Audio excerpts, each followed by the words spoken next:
you've been following the news, one of the things that I'm sure you're aware of is the record flooding that is being experienced in the upper Midwest, and particularly the upper Mississippi Valley, going up the area north of St. Louis. My wife and I drove through some of that area when we came down, coming back home.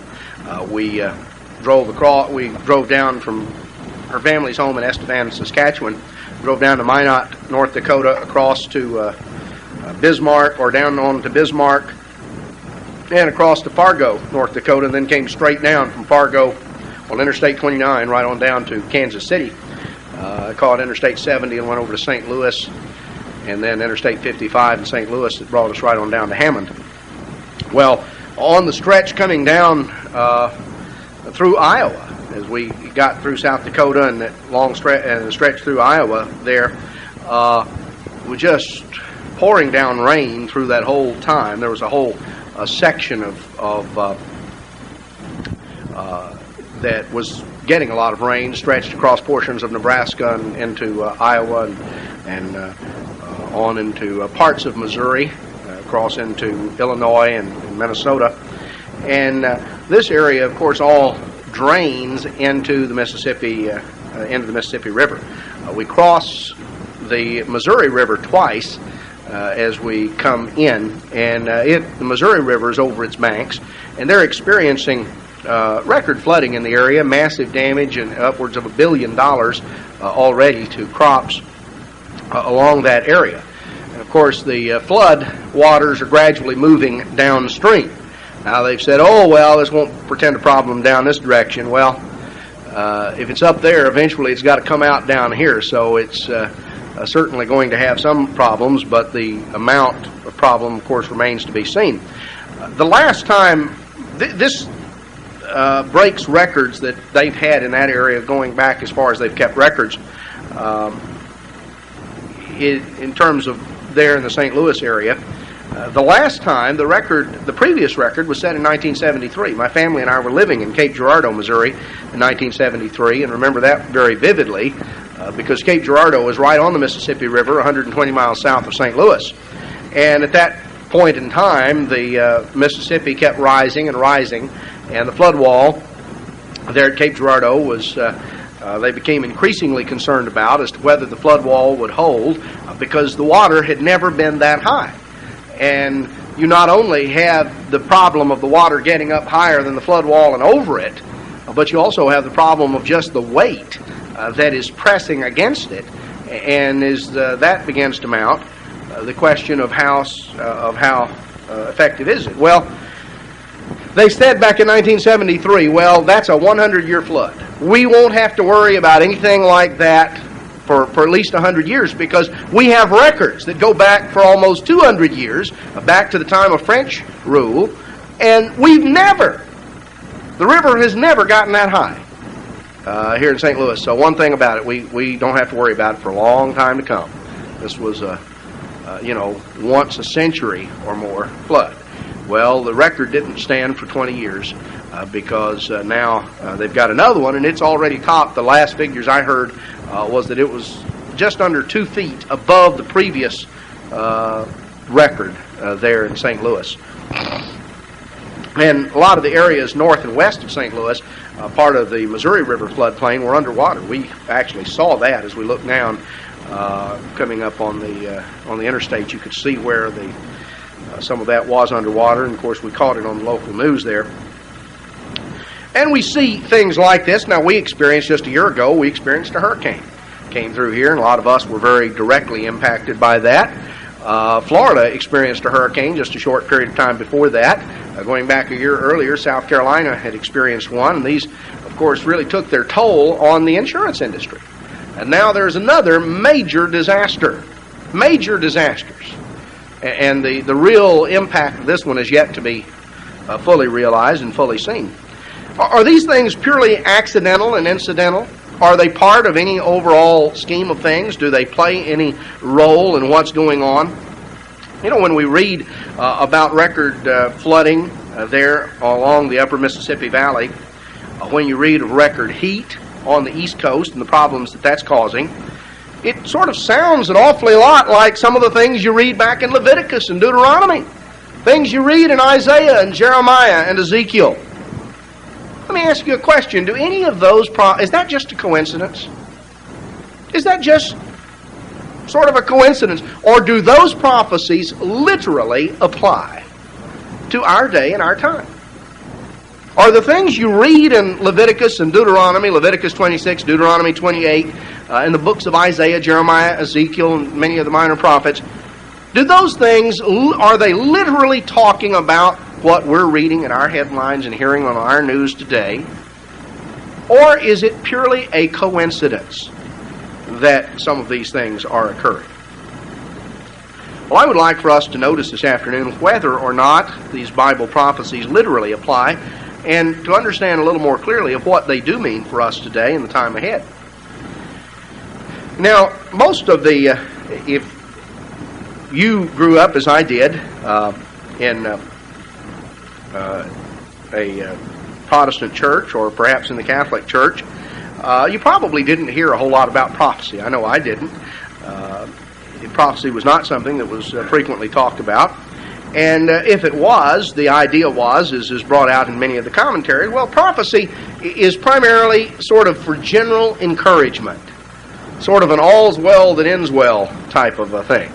It's in there sort of for general encouragement. It's not meant to be specific and literal. It just means that, things are going to work out finally, everything will work out in the end in a positive way, and that the literal specific message was something that was for a long time ago. That those prophets gave a literal specific message for their time and their day, and that the literal specific message doesn't apply to us, though the generality that, certainly the principle is there, and we're these things.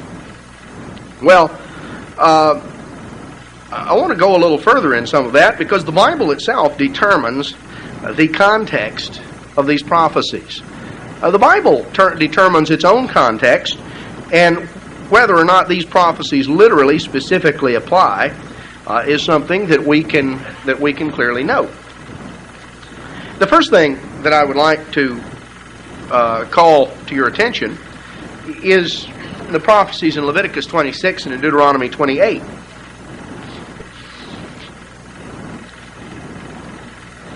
And in these specific prophecies, the first thing that you note is that these prophecies are addressed to whom? They're addressed to the people of Israel.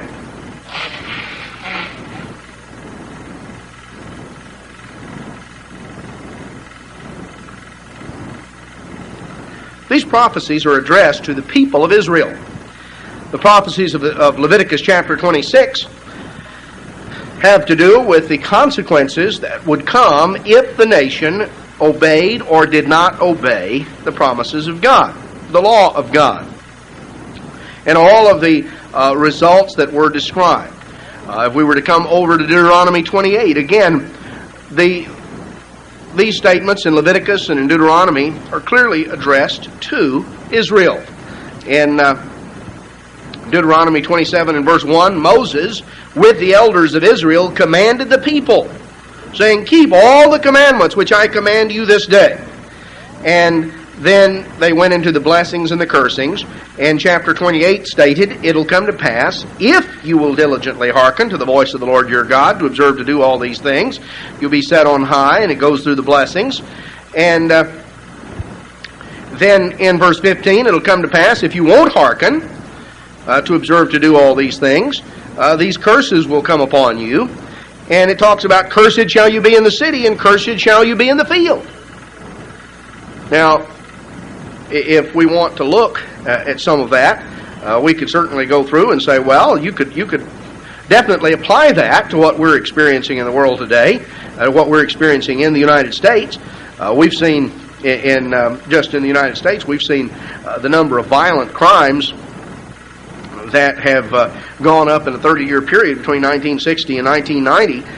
We've seen the number of violent crimes go up from 288,000 up to 1,800,000.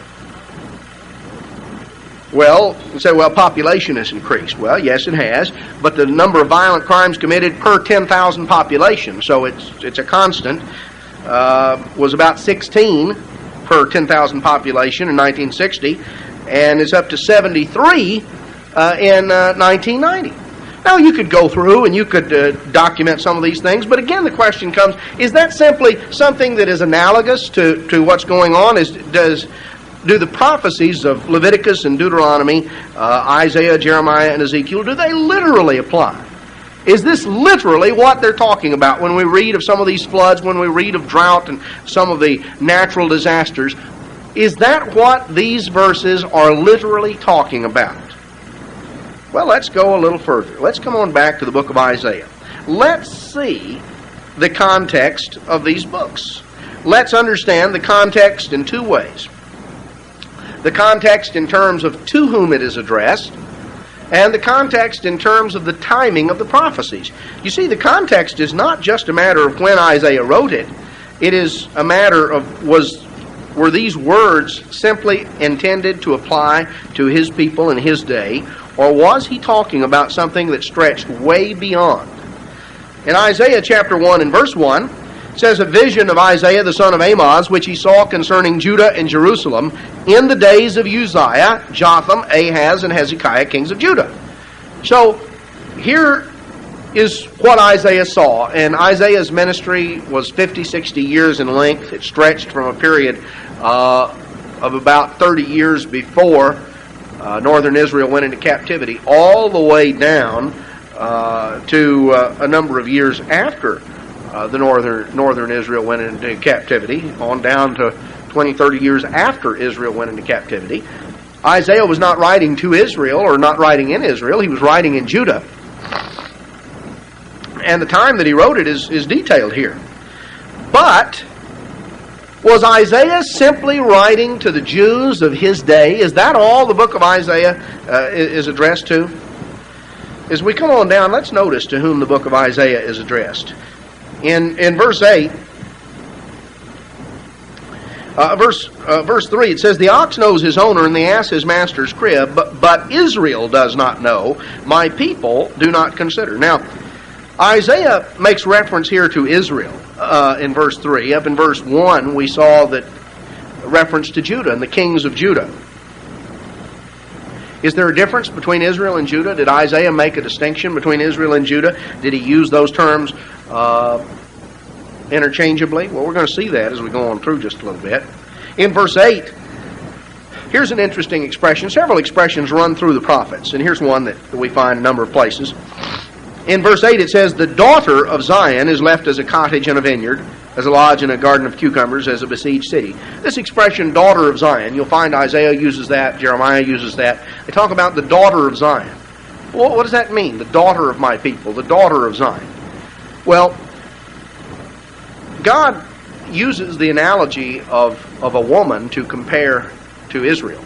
Compares Israel to a woman in the sense of the bride of, or the wife of God. But the prophets use the expression, the daughter of Zion. Not just Zion. Now, the daughter is the descendant.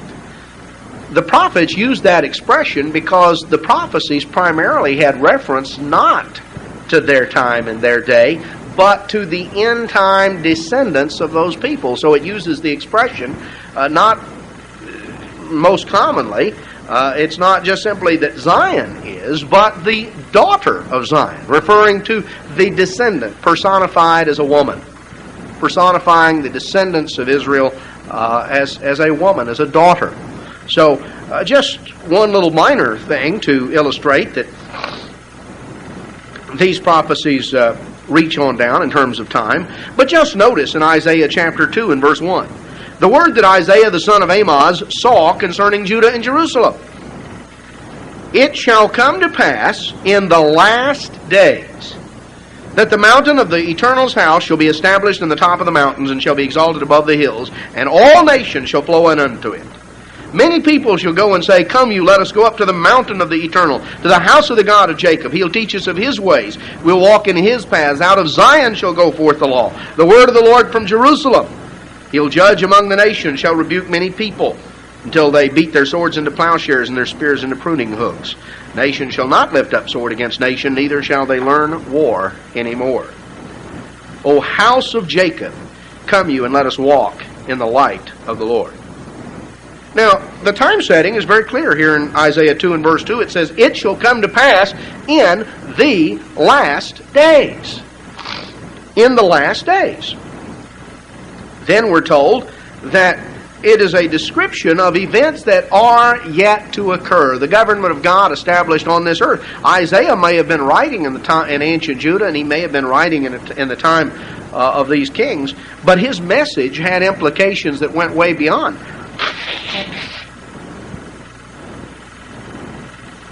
The literal message of Isaiah was not something that had primary application for his time, his day, his people. It was something that had reference to the last days. Now let's come on down a little further.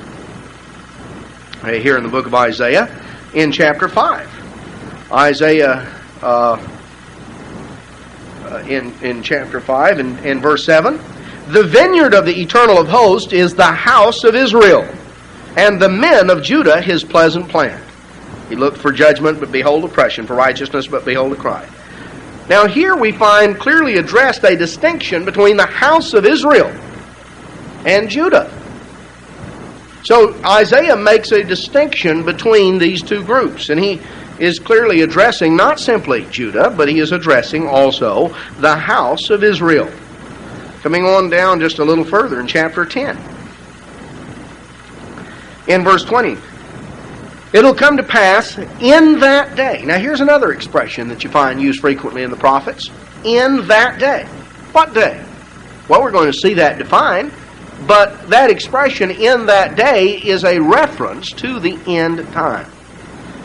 It'll come to pass in that day that the remnant of Israel, such as are escaped of the house of Jacob, shall no more again stay upon him that smote them, but shall stay upon the Lord, the Holy One of Israel, in truth. This remnant shall return, even the remnant of Jacob, unto the mighty God. So here we find, again, the house of Jacob, or the house of Israel. And we find this reference. As you come right on down in chapter 11, you find that it's talking about, as it says here in verse 6, the wolf dwelling with the lamb, the leopard with the kid, the calf and the young lion, the fatling together, a little child leading them. Now this is talking of a time yet future. You don't have the wolf lying down with the lamb right now. I mean, there may be wolves in sheep's clothing, but wolves in sheep's clothing are not the same thing as wolves lying down with lambs, are they? This is talking about a time of the lion and the calf and the lamb and the wolf and the little child leading them. This is a time of the whole reordering of nature. Talks about in verse 7 the cow and the bear feeding and their young ones lying down together. And it talks about a little child, a little infant, picking up a very poisonous snake and not being hurt. Because, verse 9, they're not going to hurt or destroy in all my holy mountain. The earth will be full of the knowledge of the Lord as the waters cover the sea. That's not the case right now. This prophecy has a literal reference, but the literal time, the literal prophecy is for the future. Isaiah's message was not primarily for his day and his time. If people would simply think about it, why is it you don't have a book of Elisha in the Bible? Why don't we have the book of Elijah in the Bible? They were prophets of God. Very powerful prophets of God. God used them in a very remarkable way. Elijah is used as perhaps one of the single greatest prophets that God ever used. But their message was primarily for their people in their day.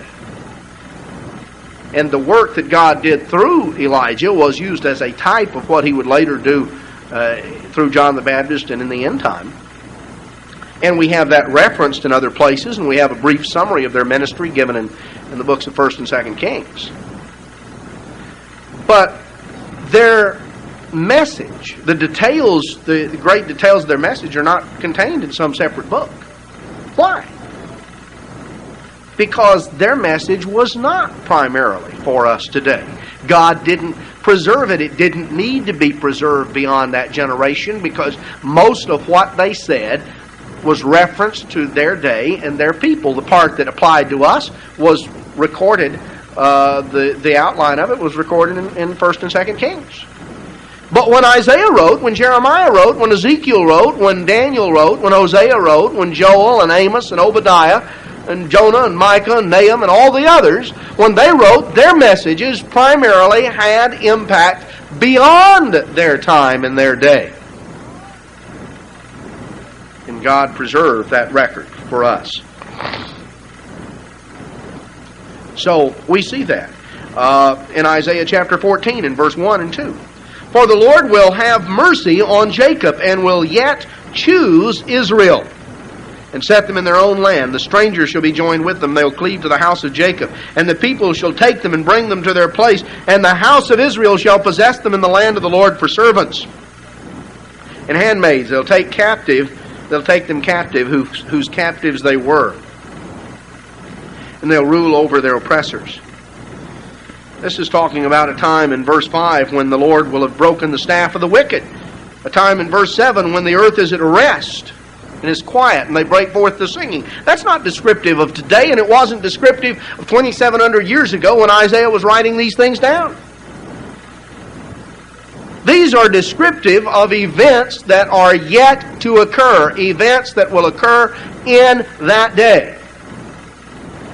We have referenced here a message that is directed to a future time. That's the context of time. It is directed for the future. It is directed for the end time. And it is directed toward the people of Israel. Now, that's why it is important an understanding of who is Israel today. As you have opportunity of looking at some of these things, who's being addressed? If the end times are being addressed, what nations are being addressed? Is it simply the nation of the Jews in the Middle East today that calls itself Israel?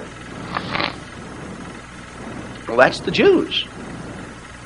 Jew is just an English slang term for Judah. Just a contracted form of Judah. The term Jew wasn't even used in the English language until on up about the 14 or 1500s. It was just a slang term for Judah. Sort of an abbreviated term. Anywhere in the Bible that you read the word Jew, if you go back and you check it up in a concordance or an interlinear, whatever you have available, you'll find the same word is rendered Judah. It's just,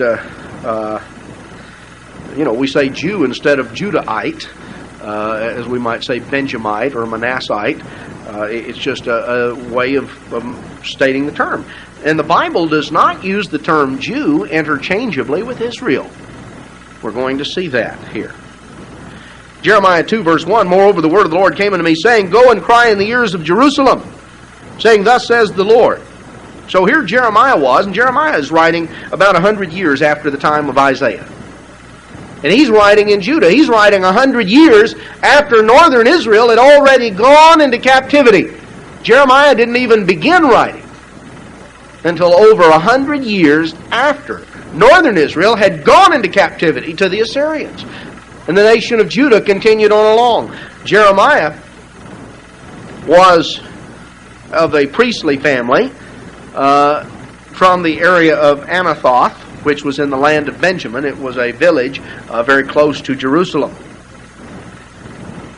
And here in verse 2 of chapter 2, Go cry in the ears of Jerusalem. Is this something simply directed at the Jews of ancient Jerusalem? Notice in verse 3, Israel was holiness to the Lord, the first fruits of his increase. All that devour him shall offend. Evil shall come upon them, says the Lord. Hear you the word of the Lord, O house of Jacob, and all the families of the house of Israel. Here's something that is directed to all the families of the house of Israel. Jeremiah didn't deliver this message to all the families of the house of Israel. The house of Israel had gone into captivity to the Assyrians over 100 years before Jeremiah wrote these words. Here's a message directed to all the families of the house of Israel. How were they going to know? How How was this message going to be delivered to them? Well, right here. That's why God inspired it to be written down and preserved. Coming on down chapter 5 of Jeremiah. Chapter 5, verse 11.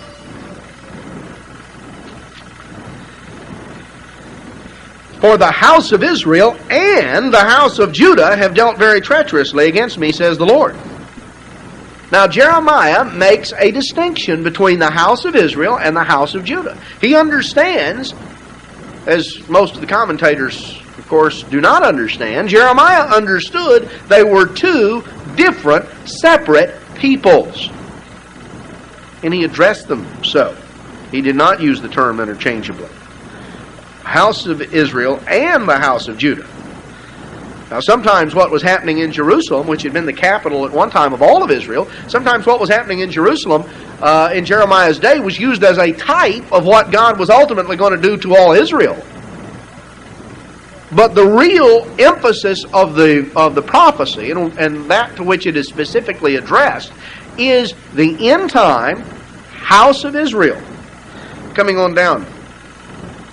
In verse 15, I will bring a nation upon you from afar, O house of Israel, says the Eternal. It's a mighty nation, an ancient nation, a nation whose language you know not, neither understand what they say. Now just a moment. The house of Israel had gone into captivity to the Assyrians over 100 years before Jeremiah wrote this. I mean, you can go back and prove that. You can go... for instance, Jeremiah dates itself. Jeremiah chapter 1, first 3 verses tell when the word of the Lord came to Jeremiah in the days of King Josiah in the 13th year of his reign. Well, you can go back to the books of Chronicles and Kings and you can date that, and you'll find that came well after. But just go through and read back there in Kings. You can read the story. You can read when Israel went into captivity in northern Israel. Back in 2 Kings chapter 17, you can read about where northern Israel went into captivity. And then you can come on down in chapter 18, begin to read about King Hezekiah. You don't get to King Josiah until on back further in the book of 2 Kings, where you first begin to pick up King Josiah in 2 Kings 22. You can just go down and read the account. And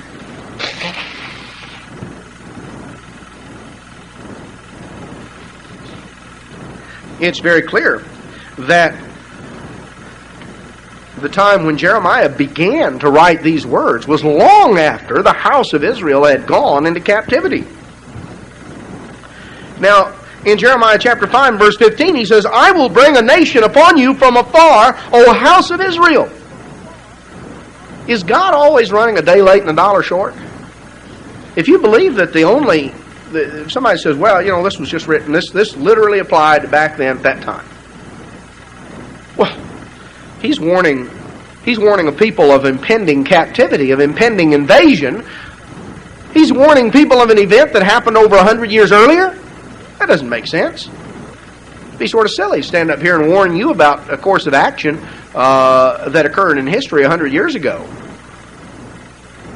You can't do anything about that. You can't turn it back. You can't turn back the clock. You can't change decisions that were made even one day ago, much less 100 years ago. That makes no sense at all. He was giving a warning that was written down and preserved. It was not delivered to the house of Israel in that day. They were way off somewhere else. Jeremiah was in Jerusalem. And he was warning a people of an event that was yet to happen. You see, it was written down, it was recorded, it was preserved.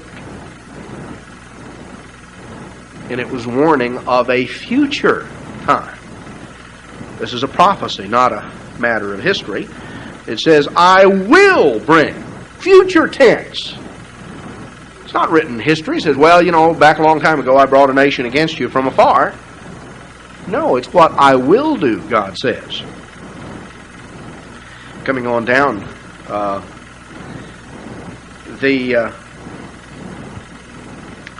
Here in Jeremiah 6 and verse 2, again, he uses the expression, daughter of Zion. I have likened the daughter of Zion to a comely and delicate woman.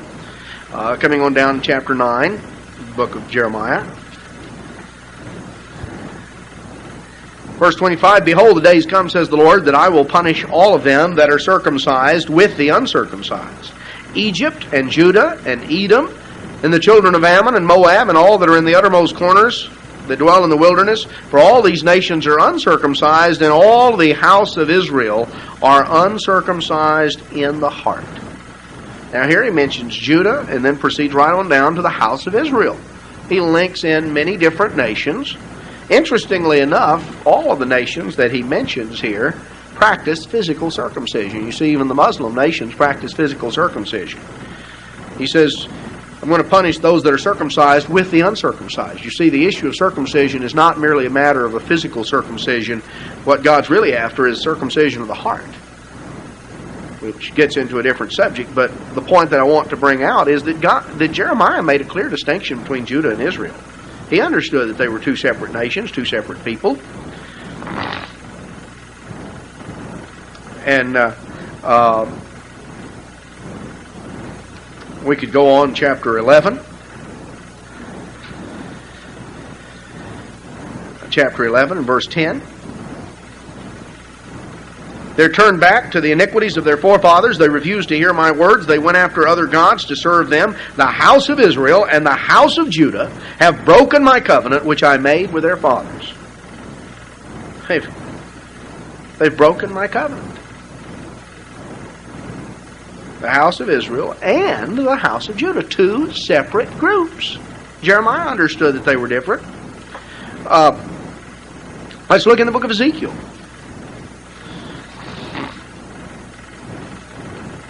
Ezekiel chapter 1, we find that Ezekiel was among the captives by the river Chebar, which is down in southern Mesopotamia, down in the area of Babylon. It's a tributary of the Euphrates River. And he saw visions of God. Verse 2, this was in the 5th year of King Jehoiakim's captivity, which would date it to about 591 BC. The word of the Lord came expressly to Ezekiel.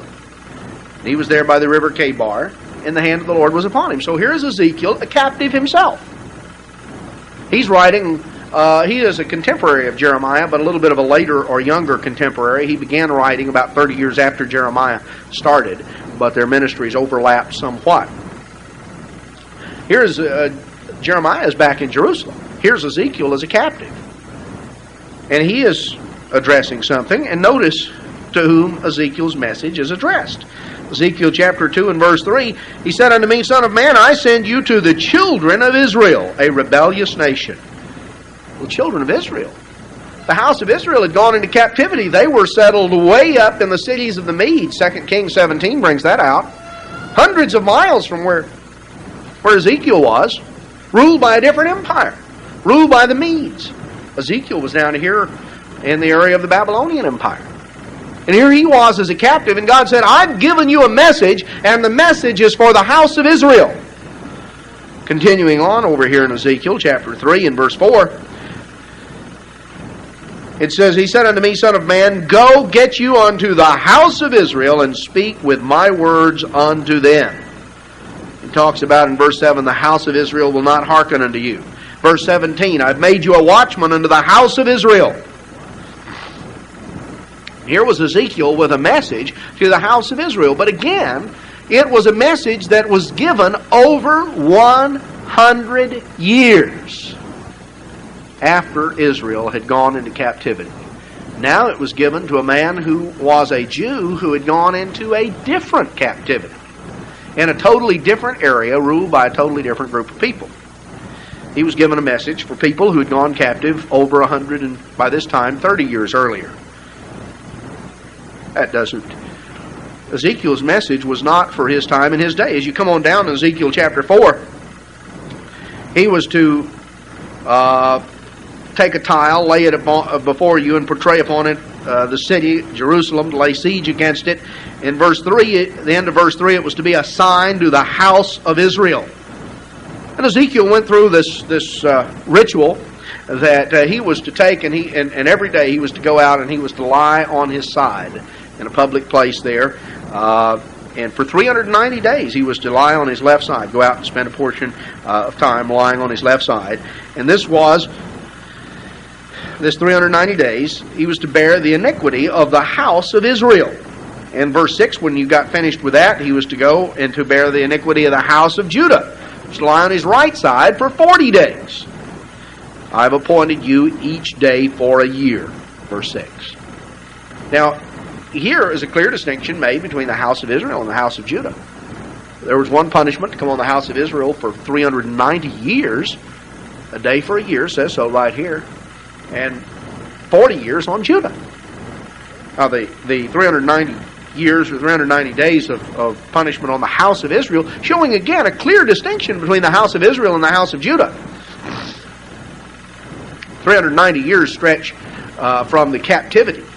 Israel was taken into captivity in 721 BC when the Assyrians brought them into captivity.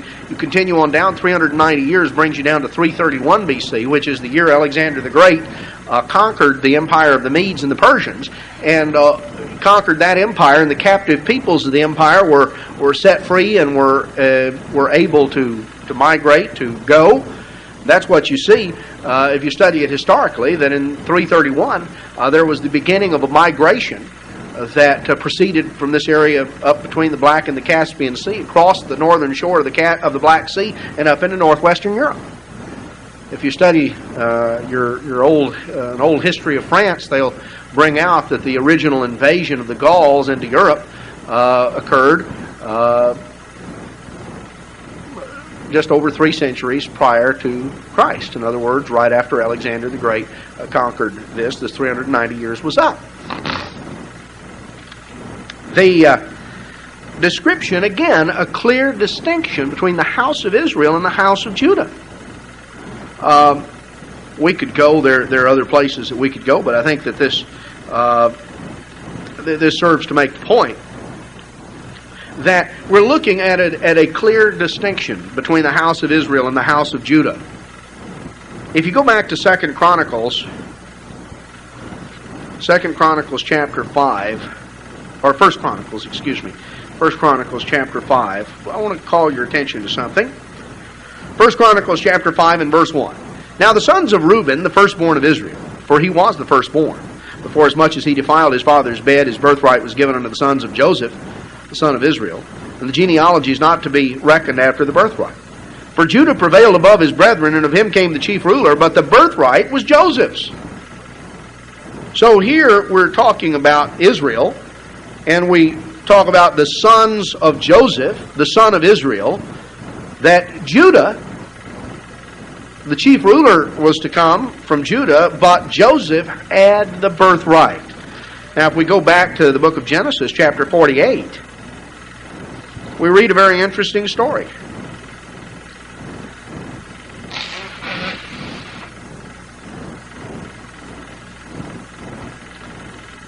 It came to pass after these things, Genesis 48:1, that someone came and told Joseph that his father was very ill.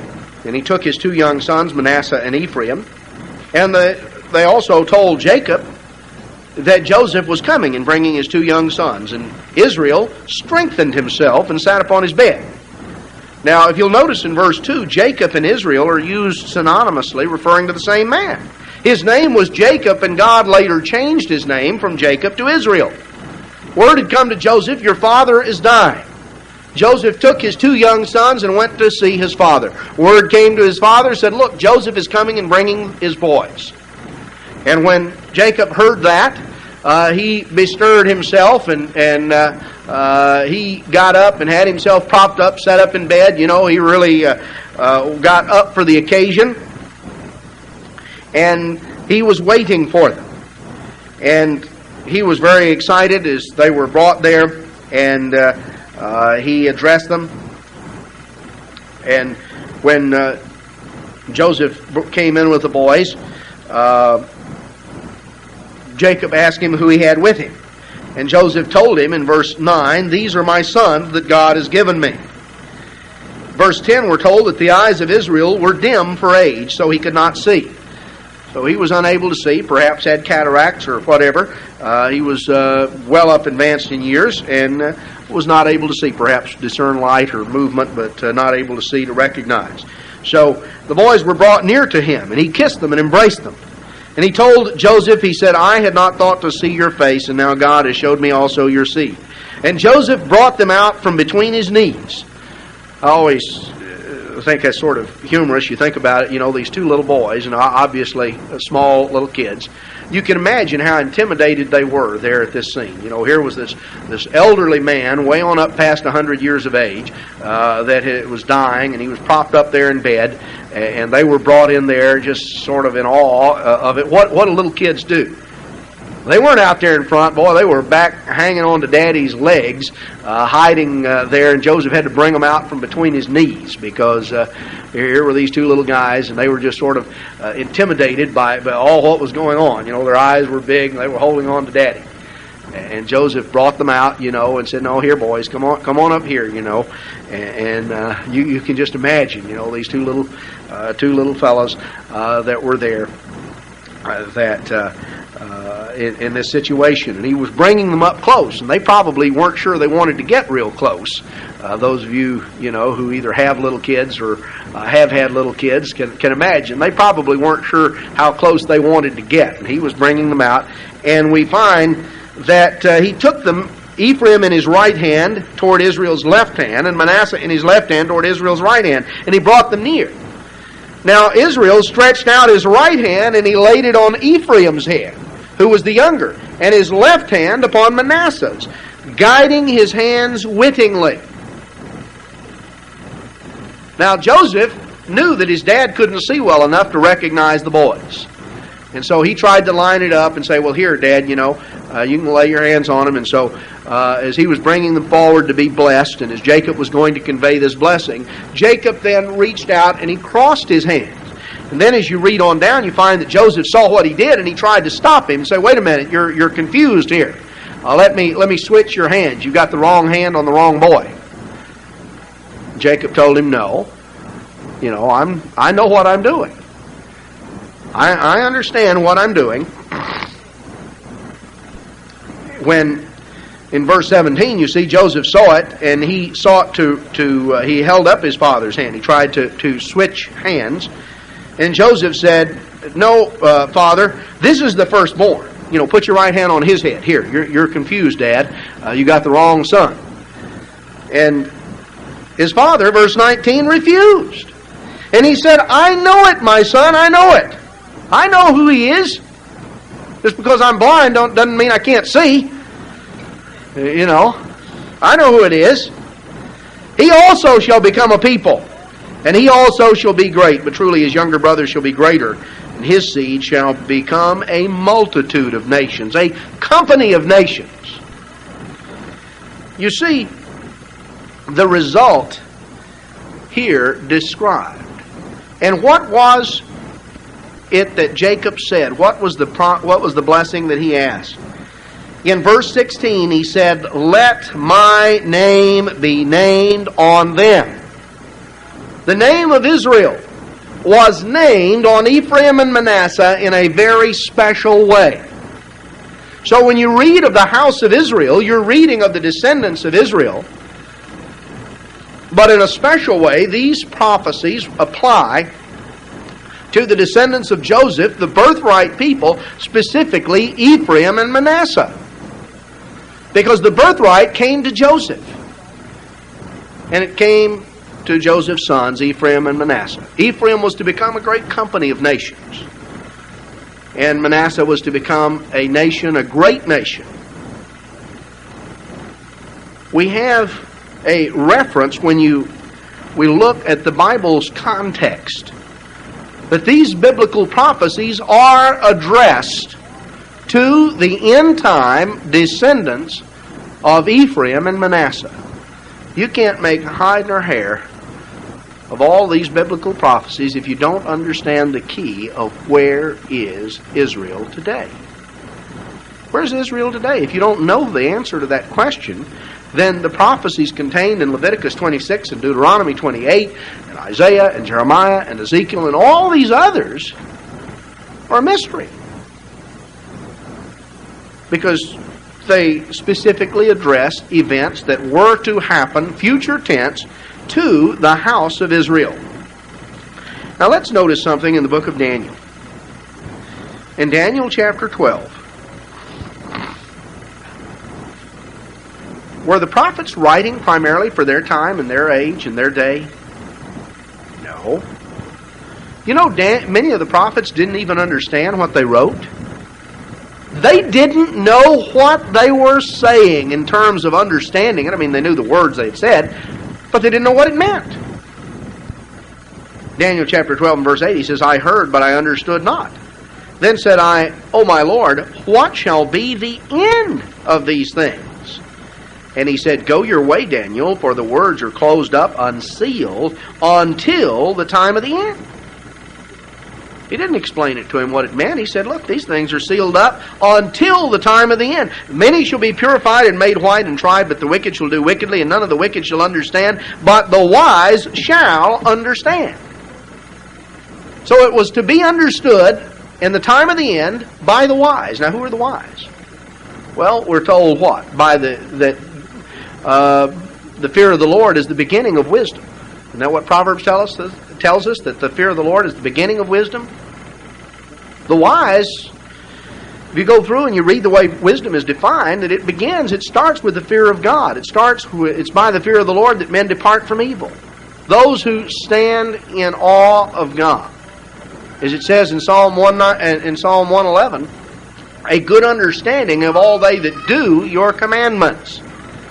So understanding these things was to occur at the end by the wise. The wise are those who are obeying God. Now, Daniel didn't understand it, but it was to be understood. It was written down to be understood at the end. Let's notice something else in verse 4 of Daniel 12. He says, But you, O Daniel, shut up the words, seal the book, even to the time of the end. Many shall run to and fro, and knowledge shall be increased. Now, here's a very interesting statement about the time of the end. It is a time when many would run to and fro, and when knowledge would be increased. Two things held out that are characteristic of this time, this age, that are characteristic of none that have preceded us. We just finished a trip of 2,000 miles. We made the trip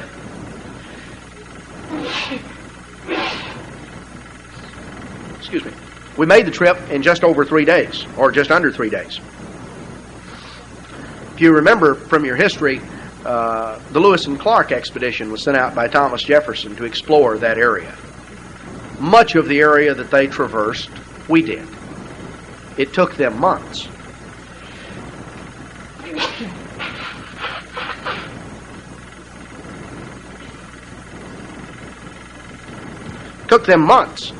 And it took us a matter of days. Tomorrow we're going to leave the Baton Rouge airport at about 9:30. And by 1:30 in the afternoon, we should be in California. Now, I understand a 2-hour time difference, but that's still just a matter of hours, and we're crossing the continent. This is a transportation revolution that has taken place in the lifetime of people now living. When we were up in Canada, we visited with my wife's grandmother, the only one of her grandparents that's still living. Her grandmother is 90 years of age. And her grandmother is 90 years of age. Now, in her lifetime, she has seen virtually everything we're talking about. There were no airplanes 90 years ago. Not a single one. No, there weren't any airplanes. Nobody went flying from Baton Rouge to California. Nobody got in a car and drove across the country. There were a few prototype automobiles, but there weren't any roads to drive them on. You know, some of those things have happened in the lifetime of people now living. I've told the story before of my own father, who at age 12, his family moved about 60 miles there in Arkansas, southern Arkansas, from Hope, Arkansas over to El Dorado, Arkansas, a distance of about 50, 60 miles. This was back in 1917. My dad was 12 years old. They moved in a team and a wagon. Took them days to make the trip. I've driven it in an hour. Took them days to make the trip. I know there were a few automobiles around 1917, but there weren't any in southern Arkansas, and there wouldn't have been any roads to have driven them on if there were. There wasn't a single paved road in the entire state of Arkansas in 1917. The state of Louisiana wasn't a whole lot better. I don't know if we had any paved roads at all or not either at that point in time. They camped along the way, stayed with relatives one night, forded a creek. In one particular case, took them several days to make that trip. The point is that if we had, to get the point, if we had a chart up here on the wall behind me, and there was a line on that chart that was 5 feet long, and it was divided into 60 inches. Each inch represented 1 century of human history. Do you realize it would only be 1 fraction of the last inch that you would have the automobile, that you would have airplanes? All of these things would only be in a part of the final inch. The vast majority of human history, and at the beginning of this century, people, number one, the average person didn't run to and fro very far. Very few ran to and fro, and if they did, it took them a long time to get there. Going from people lived and died and hardly ever got out of the parish, much less out of the state. We're not talking about ancient history. We're talking the living memory of some of us sitting right here in this room. How did farmers farm? They farmed behind a mule or behind a horse. Mechanized farming didn't become common until after World War II, around the time of World War II, and even after World War II in the South. We're talking about the living memory of a lot of people now around, flying in airplanes and going. The point is, Daniel described the time of the end as being characterized by a knowledge explosion and a transportation revolution. The two things he mentioned, knowledge shall be increased. We've seen an explosion in knowledge. Computers. Any of us middle-aged and up, we probably didn't even know what a computer was when we were kids in school. I remember the first, when you heard about computers, it was some big, gigantic IBM mainframe back that took up all kinds of space. And you remember, any of you remember, this was only back in the 1960s, punch cards, which was the basis that the computers ran on, was these punch cards that they ran through. Now, it's not uncommon to find people with a small computer in their home or even a laptop computer that is far more sophisticated, can do far more than what the big mainframes could do 30 years ago. We're looking at something that has occurred in such a short time. If we were looking at our chart, just a fraction of an inch on this 5-foot long chart of human history. Knowledge, we have undergone an explosion in knowledge of a technical nature in the 20th century. We have undergone a revolution in transportation to where now many run to and fro. It's no big thing for people to cross continents or cross oceans, to do so in hours. People are running here and yonder. You can turn on a television set and see what's happening on the other side of the world. See what's happening on the other side of the world. Reminds me of an old man in Texas, and I knew him back a number of years ago. He was up in his 80s when I knew him, and he was telling about a time as a small boy when he went to town with his father, and this would have probably been, let's say, in the very late, around the turn of the century, late 1890s maybe. Went to town with his father there in Texas on a Saturday afternoon, drove in to pick up groceries, and he was sort of turned loose to see what he could find to do. Well, there was something going on in town that he found out about, and he went over to a barn there in town. They still had barns in town, and they had a magic lantern show. You may not even know what a magic lantern show was, but it was the predecessor of the moving pictures, only it was a very crude form, and it was all by hand, and they literally used a lantern but projected this picture onto the screen in a barn, and it appeared that these pictures moved. They had still pictures in sequence, and it was a very crude thing. I mean, you and I would look at it and think, well, what's the big deal about that? But boy, this was remarkable. He was all impressed, and on the way home, he told his dad about, I guess actually he'd gone to town with another man, because when he got back to the farm, he was telling his dad that he had seen moving pictures. His dad was ready to whip him for lying, because he said pictures don't move. Pictures can't move. We have undergone something so dramatic literally in the lifetime of some people. So Daniel describes the end time. What we are living in an age that is unique in the scheme of human history. These events that Daniel was told to seal these things up until the time of the end. Not to seal them up forever. They were to become clear and understandable in the time of the end. A time to be characterized by an explosion in knowledge, a revolution in transportation. A time, as it says in Matthew 24:14, when the gospel would go forth to all nations. This gospel of the kingdom shall be preached in all the world for a witness. Then shall the end come. These are events associated with the end time. When you go through these prophecies in Isaiah and Jeremiah and Ezekiel and the other prophecies, the time sequence or the time setting of these prophecies is the end time. The time of the end in that day. And it's directed to the house of Israel, time after time after time. These prophecies are not simply similar to what's happening today. It's not merely a comparison.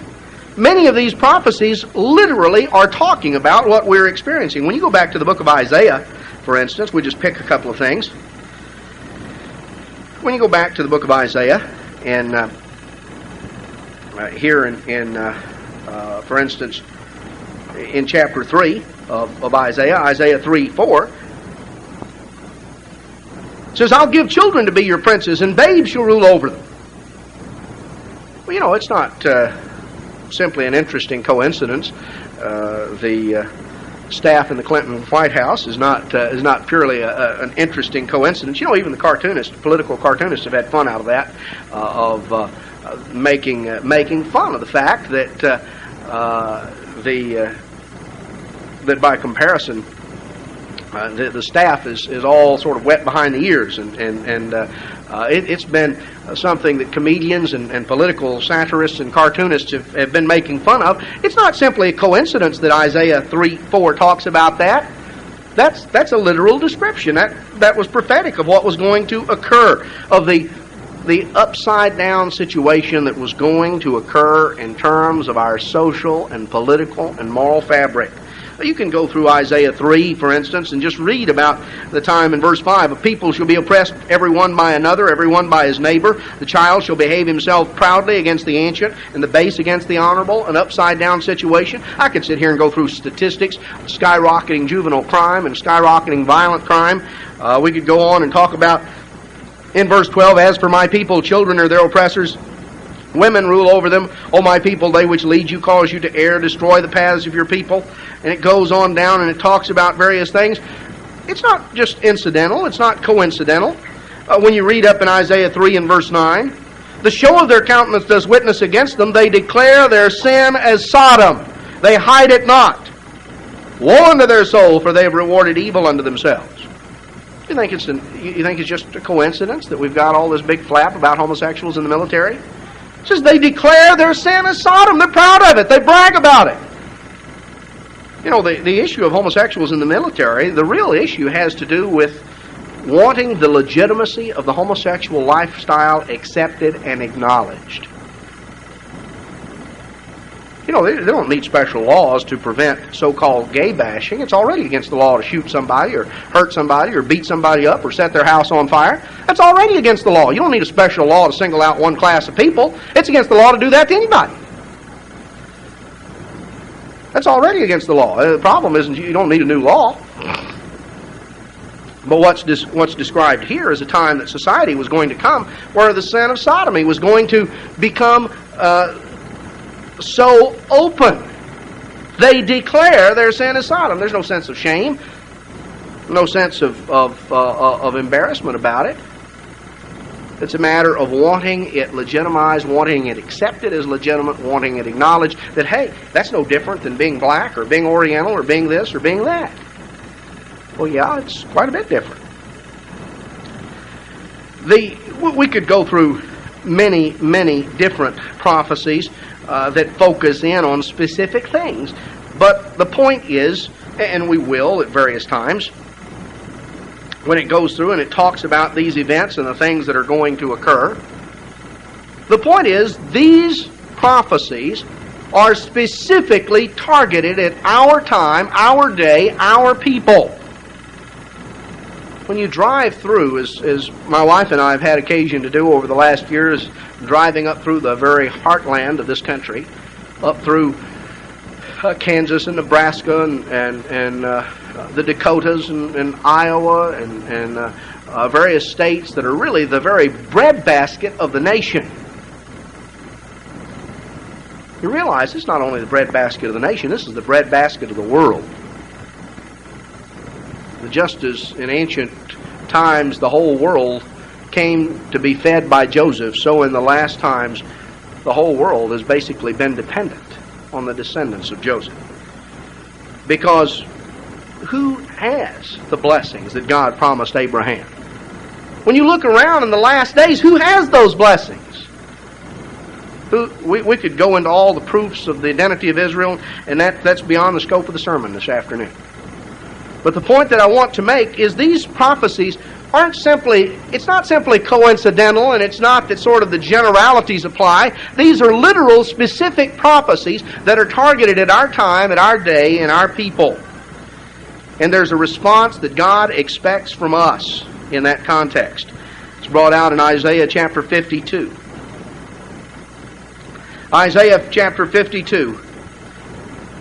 In verse 6, therefore my people shall know my name, therefore they shall know in that day that I am he that does speak. Behold, it is I. How beautiful upon the mountains are the feet of him that brings good tidings, that publishes peace, that brings good tidings of good, that publishes salvation, and says unto Zion, your God reigns. Your watchmen shall lift up the voice. With the voice together shall they sing. So it's describing here bringing good tidings, the good news, the gospel, publishing peace, the way that leads to peace. The way that leads to peace, which is the way of God's law, that publishes salvation, that brings God's message to his people, preaches the gospel to the whole world, takes God's warning message to the nations to whom it is addressed, the nations to whom these books of Isaiah and Jeremiah and Ezekiel and other prophecies are specifically addressed. That's why God says in Isaiah 58:1, cry aloud, spare not, lift up your voice like a trumpet, show my people their transgression and the house of Jacob their sins.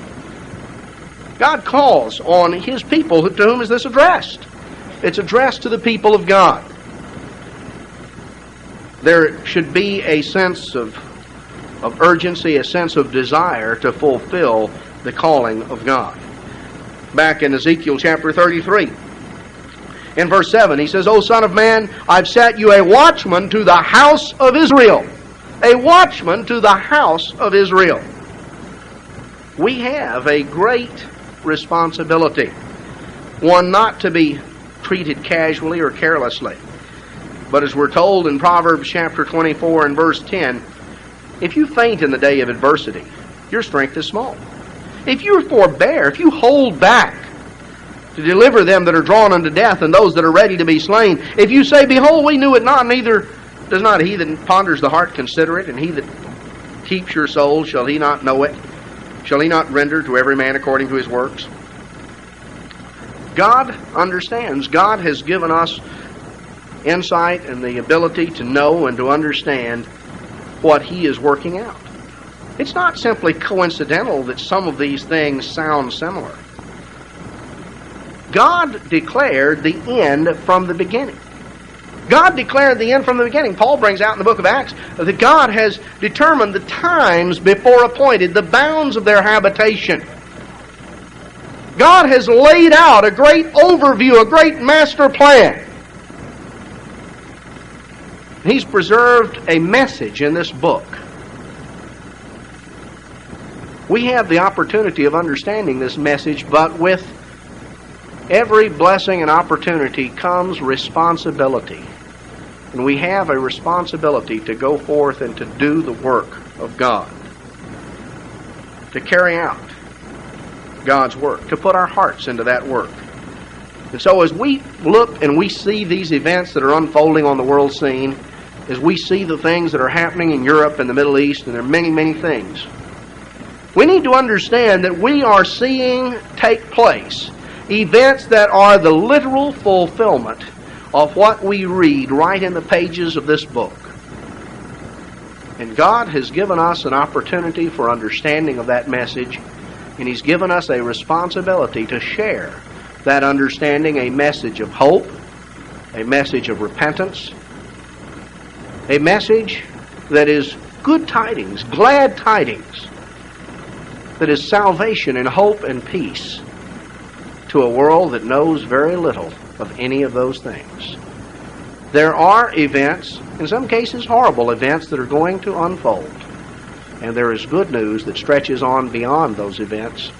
We need to focus our attention in on what God is doing and on the responsibility and the calling that we have, because it is imperative that we should be about our Father's business.